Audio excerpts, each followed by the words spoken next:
অনেকেই দেখি আমার প্রোফাইলে এসে আমাকে কমেন্ট করে থাকে ঠিক এরকম যে আপনি তো পুলিশের বোন, আপনি তো পুলিশের মেয়ে, এই সেই বিভিন্ন কিছু মানে আমাকে ঠেস মারতে চায়।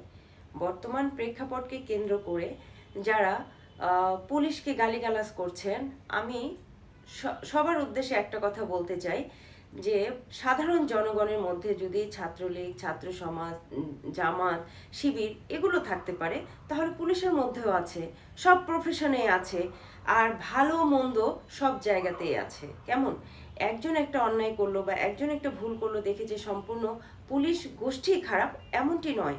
আমাদের সমাজে এরকম অনেক মানুষ আছে যারা পুলিশের দ্বারা অনেক উপকৃত হয়েছেন কিনা।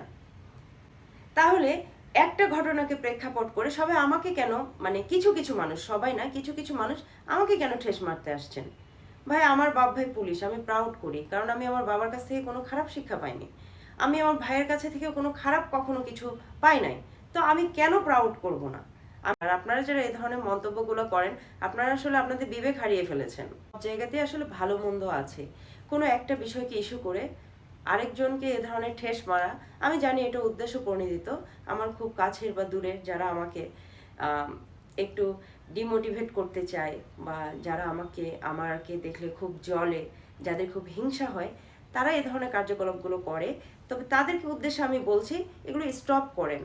আজকে আপনি আমার সাথে করছেন, কালকে কেউ আপনার সাথে করবে, কেমন? আর কাউকে ছোট করার উদ্দেশ্যে, কাউকে হেয় করার উদ্দেশ্যে এমন কোনো পদ বা পদ্ধতি আপন করে নেবেন না বা অ্যাপ্লাই করবেন না যেটা নোংরা। আর কোনো নোংরামি আসলে কারোর জন্যই ভালো কিছু বয়ে আনতে পারে না। নোংরা সেটা নোংরাই, কেমন? এটা মাথায় রাখবেন। সো সবাই ভালো থাকবেন, ধন্যবাদ সবাইকে।